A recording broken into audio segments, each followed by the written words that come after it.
Welcome. Thanks for tuning in, and we are talking about SME support ecosystems. You are based here in South Africa. Maybe for those who just tuned in, you could give a little bit sense about your organization and more specifically what it does. Okay, the SA Innovation Summit originates, connects, showcase and capacitate tech entrepreneurs specifically. That's it in a nutshell. And this is predominantly for South Africa, or are you a Pan-African kind of organization? We're a Pan-African organization, and we actually touch 33 different countries, up into Europe as well. Wow. And if it was sort of digressing a little bit, but just to get a sense of your organization, do you find that some countries are more proactive in the tech space, in the creating tech entrepreneurs in which you can tap into, or is this a little bit trickling from all over the place, from all the 33 countries? No, I think there's definite African countries that's running ahead, and that's not South Africa.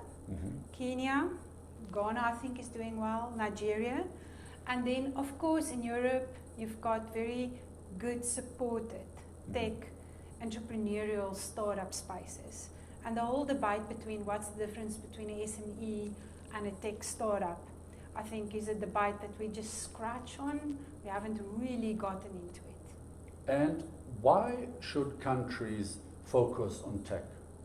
Why is there such a drive for some countries to adopt, promote, support, develop this ecosystem? So the fundamental thing about tech is that you should approach tech quite inclusively, not in the sense of it always has to be this intellectual property in the tech.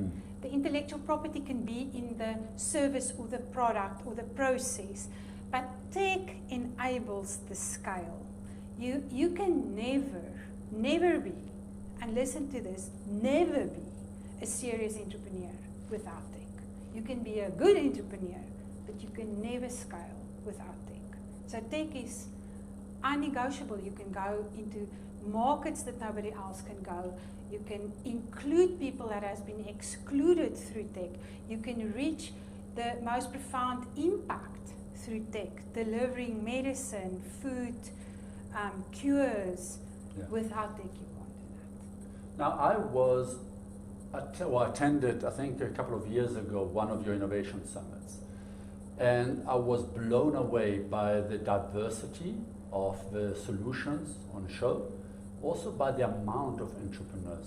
Give us a little bit of a sense of how many people, how many SMEs, startups, entrepreneurs you work with, and kind of across the range of industries. Yes, so we inclusive of all tech, except when we get a paid offering where we have to focus on a certain, like a blockchain competition, where we've got an interest of a customer or a partner that wants outcomes in that area. But our own competitions are across all tech entrepreneurs, inclusively meant there.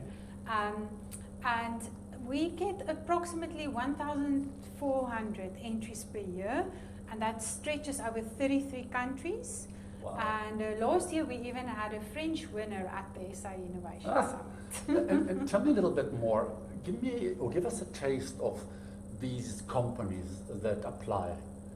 Is it wishful thinking startups? I have an idea, I've done nothing, or is this people with a bit of experience just trying now to do the entrepreneurship route? What is your sense around this? Yes, so we try in our ask for a competition. We try and get rid of the I've got an idea and I think it's a business kind of entry. So we say you must already have established a company, you must already have some traction.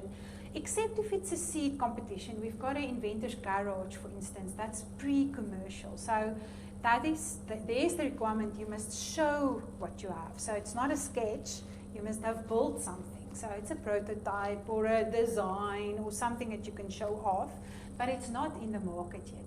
So we don't play in the dream phase. The dream phase we do workshops for, and we think you must carry on with your dreams until you're ready to come and share with the next level. And tell me a little bit more, why did you end up developing the tools that you're using, whether it's Innovation Summit or the other initiatives and projects and programs you're involved with? What was the thinking behind it? Why support entrepreneurs or startups in this way? Okay, so basically it was because my first business sucked.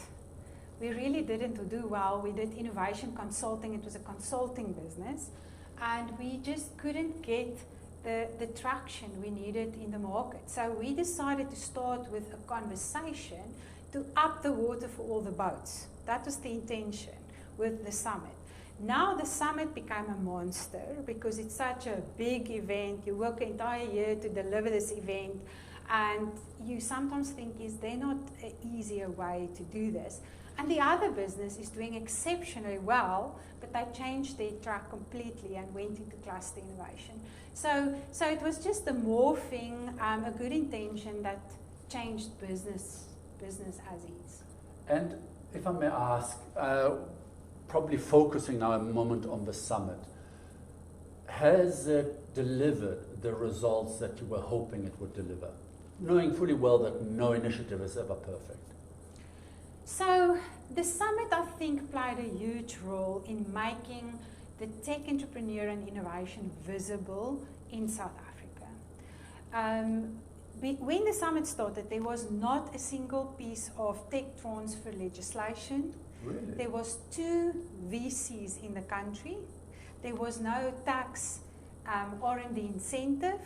So can you say it was the summit? No, of course not. There's a collective thing that happens, and we were one of the collective things that happened. I think it was very important. The fact that we moved into deal making rather than talk shop, I think distinguishes our work, and that was a growth phase. And I think that's where we will move forward, you know, to connect the investor with the startup, raise funding ourselves, work with other investors, remain a neutral space, but start not to just lay the table, but sit at the table. I think we laid the table when it was necessary. We activated the table laying. And now it's time for us to sit at the table as investors and build those portfolios. What made you decide, or what sparked the evolution from talk shop to actual deal making? I think survival. You know, there's a lot of events that don't make it in Africa, the entire continent. You know, people think eventing is an easy space. It isn't. It's a horrible, horrible tool to use. But the event is also a very purposeful thing. It gives you a clock.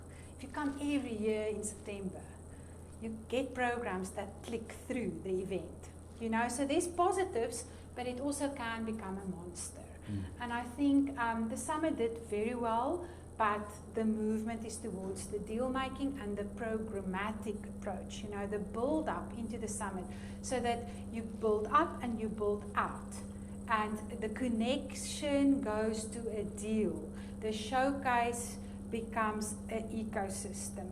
The ecosystem absorbs, supports. So all those connection points of an ecosystem, the event then just brings them all together, but it isn't the solution. It is just the clock and the glue for all the other things to happen. That is such powerful advice. Oh, thank you for sharing that. But if you were to sit down with other organizations around the world, whether it's governmental or non-for-profit, foundations and so forth, the kind of advice you would give them regarding, you know, you started with the summit, which was a wonderful headline event, but your realization, if I understand you correctly, is that, no, hold on, we've got to look at the whole curve, the whole ecosystem in which the people we're supporting operates in.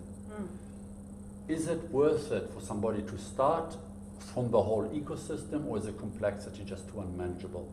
What advice would you give to other organizations around the world? Are you asking the importance of an event in such an ecosystem? The event, and Yes. also the advice that you would give over the last years that you've done this. Yes. I think an event on its own is not very useful. Honestly, that's my real opinion. Yeah. Is if the event plays a role to move something forward, deal making, exposure, connection, growth, then you start measuring on those terms. So how many connections, how many deals, You set up the programs that start in the beginning of the year to play out at your event. You get funding for those programs. So you raise the entire system that comes together. You create a space for other effort because you don't control the ecosystem. You're a player, I'm a player, there's 1,000 other players. And that neutrality makes then everybody doesn't have to recreate the event because the event never is really the thing that it's all about. It's the programs that play into and out of it. But I love that. So it's actually so true. You know, if I'm an event organizer and my target is just numbers at the event and exhibitors and so forth, you know, the impact is actually zero. I don't care whether the entrepreneurs benefited or not. And this must be quite a balancing act in terms of your focus on the event versus your focus on that whole ecosystem. Yeah, it's horrible. If you ever want to make a business out of that, I would really strongly recommend not to do that. Okay. I would think be an NGO, get government funding, and do this with passion. It's a much easier envelope to run.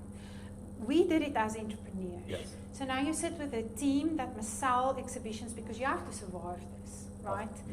And then you have to have another layer of a team that can do EU projects and big academic interventions and very intellectual debating. And you need to sell, eventing is a harsh selling environment. Oh, yes. And then you've got this big long-term goal, short-term, long-term. So everything comes together, fast and slow, good and bad. All those contrasting things play out at this, and you need to manage this. So it's not an easy business. It's not a straightforward business. I don't really think it is a good business. But you mentioned something beautiful, which was the sustainability of it. Irrespective now where the funding comes from, whether it's the event or other activities around it. We've seen a lot of organizations that start amazing things without thinking of, okay, but what happens year 5, 6, 7 and onwards. You wore the entrepreneurial hat, and that comes probably from your entrepreneurship background. How come you've been around the block for so many more years where I've seen other wonderful initiatives just fail and dither? Is it because you focus also on the bottom line? Yes, we have to survive it. It's purpose driven, but there's an entrepreneurial reality that I respect, you know, and we're actually very strict about it. If this cannot carry itself, it should not serve this population. So it's a very harsh thing. We don't want to make a lot of money in it. I think it's a step for us to go to another space where you can make a lot of money. But what this event does, it creates a huge ecosystem. So if that is the building block to the other space, then it makes complete sense, and this building block must carry its own cost. That is beautiful, and I wish everyone listening out there would adhere to such good advice. I wonder if you can tell me, just one question when we jump into the bigger picture, but what are some of the things you wish you had known that somebody would tell you before you started the eventing, apart from the difficulties on that? Yes. But what are the things that many summits later you kind of said, ooh, I wish we had started it or did the summit in that way? Yes. Measurement. I think if you can measure from year one, sometimes you think there's nothing to measure because it's so small. Yeah. But if you can measure every deal, there's a granularity that we didn't have in the beginning. There was a big dream and there was a purpose, and then the other things is like in between, you know. But the granularity of a business lies in the measurement and in the connections and in the curation. And all of these words, curation, measurement, connection, came over the years. I wouldn't have used those words in the first year. In the first year, it was just this big thing, the South African Innovation Summit. You know, let's get the people talking about this. It was very loose. Yeah. But I think your success lies in the detail. That is such powerful words. Tell me, I want to move on a little bit away from the summit and into this ecosystem that you are creating. You know, we live in an exciting world. Somehow, somebody out there has already developed a solution, something or else, and you at the top of this ecosystem actually get to also see a lot of the solutions that exist. What are some of the challenges that you encounter in moving post-summit? whether it's online or whether it's deal making or whatever is kind of, maybe talk a little bit about the kind of tools that you're bringing or that are you considering bringing? So we've already created some of the tools, like the Tech Tribe Accelerator is an online program, mentorship program. So you can do one-on-one mentorship anywhere in Africa. So it's online, mentor on demand. You pay per session, you know, with experts that you might not have in your city or your region or your little town or your faraway rural area, as long as you've got access. So you can now do pivoting, business modeling, all of the difficult things for entrepreneurs online on demand. Fantastic. So we built this, but it took a lot of time to actually get the funding right to do this, to build this infrastructure. We didn't have the skills inside, and it costed quite a lot of money to do this properly. Yes. So that it's always time, technology, resources that must be balanced. And I think the other thing is, how do you scale this event or another version of the ecosystem infrastructure into other areas of Africa? So I had quite a dream to put in an ecosystem. You know, we call it the catalytic event model, that you can replicate all the infrastructure, all the programs that lead into and out, and the deal making, and just go and put it in another city and put it in another city. But that, you also realize you need almost a separate team. We've written the blue. So it's almost like a new product line in a way. It's a product. Can I ask you something? A lot of organizations out there often think about, should we do it in-house or should we partner with an organization that already does it? What is your view on that balancing act? I think partnering is a good way to start it off, and partnering does not exclude ownership. You can partner and own parts of things. I think if you're busy with this space, to partner with a very energetic entrepreneur that has a project, but you can put money into that investment and become a partner, but their drive builds that business and you get the solution that you need. I think that's a fantastic model that I think is underused by small businesses and tech entrepreneurs. That is so powerful. So you talked about, we have an innovation summit and you have the online mentoring, which I think plays beautifully in the future of work and the sort of democratization of access to mentorship across the continent. What other things have you looked at? So we want to start how to start your business in 90 days, like a 90-day program where you just get little snippets every day to say this, and in 90 days you go through all the steps of starting your own business. Yes. And why 90? Okay, forget about the headline statement of 90 days. You know, some people say, no, it takes much longer to start a business. I know. Some people say you can do it quickly. What is your feeling around this program? Why, or the way you're developing this program? Is it actually, to start a business, the knowledge you need is enough in 90 days, to cover in 90 days? Of course it won't cover experience and all of that, but I think to get any depth in your thinking and to realize that if you actually focus for 3 months in a dedicated way, you can actually walk out with something that could work. I'm not saying it's going to work, but it could work.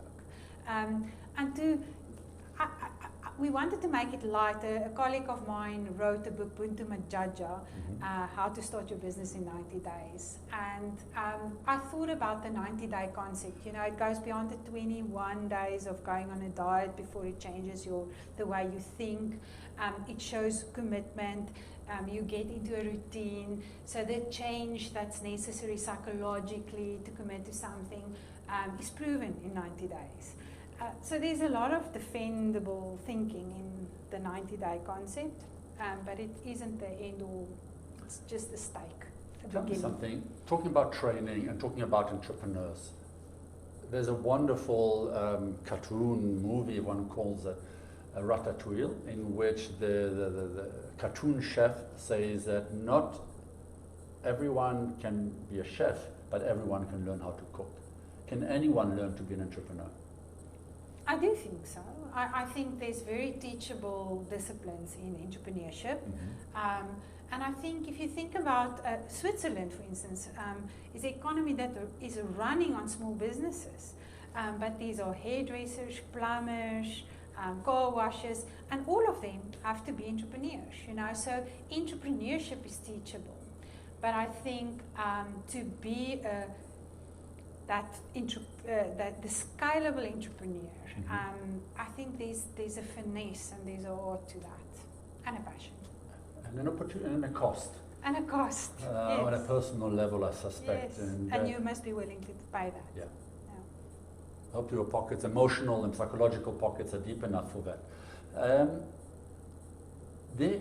Why is entrepreneurship so important for this world in which we live in? Well, now I'm going to give you a big spiel. If you look at the African continent, and I'm now going to think like 95% of the population, big business is not the solution. They are capitalistic. Very seldom that you find huge drive, passion, connection. Academia are slow to change. They don't provide a solution. They give us clever people, but they don't.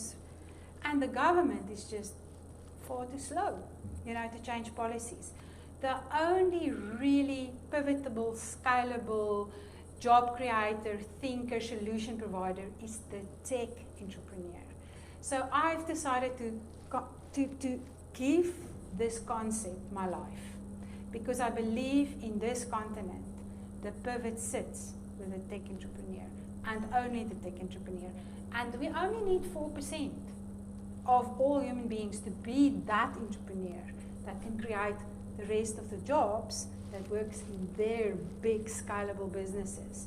But we're not close to that, and we don't have the right policies in place to really pivot this. But I think our entire conversation on the continent can change with a tech entrepreneur running in the front.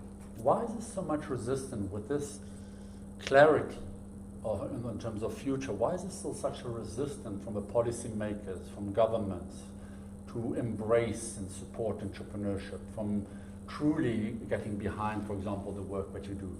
Do you really think that it's resistance, or do you think it's just not understanding?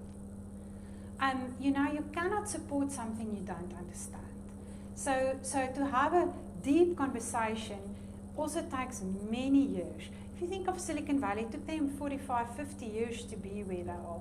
Cape Town is now recognized as a tech startup hub, but it took them 15, 17 years to where they are. So I think this work, as soon as people get it, they get behind it. But it takes a lot of, and also if you're a government official, why are you interested in hearing me? You know, if you're running a large bank, why would you be interested in hearing? The only place where you will start hearing me is if I can say to you, there's 300,000 tech entrepreneurs that you can serve as a customer. Then people will start hearing you, because it's a different conversation. But in the activist mode, it's very hard to get to that tipping point. It's a tipping point. So it's working towards everyone in the ecosystem. You too. You're helping the tipping point to happen. And I feel we're much closer than we used to be. I'm not sure it has happened yet. I love it. I love it. Well, I'd like to ask you, as a sort of closing question, we talked about before the kind of things you would have done differently right at the beginning, what consciousness you would have brought, for example, on the measurements, even if you didn't know what you were going to measure. In starting the Innovation Summit and in starting the ecosystem discussion, do you think you've achieved in what you're hoping to achieve, what you set out to? Or are you still, has it digressed a lot from the original vision? I don't think this work can ever be complete. So I cannot actually measure it at a point where I can say this is now done. Yeah. Because I think the layers will just keep on coming. But I think where I am is I think I've served enough on this that this must morph now into something where I can serve in another way. So, and this is not measured against anybody else or the system. It is just knowing that the service is now done. The service is not over, but on a personal level, in a way, it's done for me. I've served Africa. Beautiful. Like that.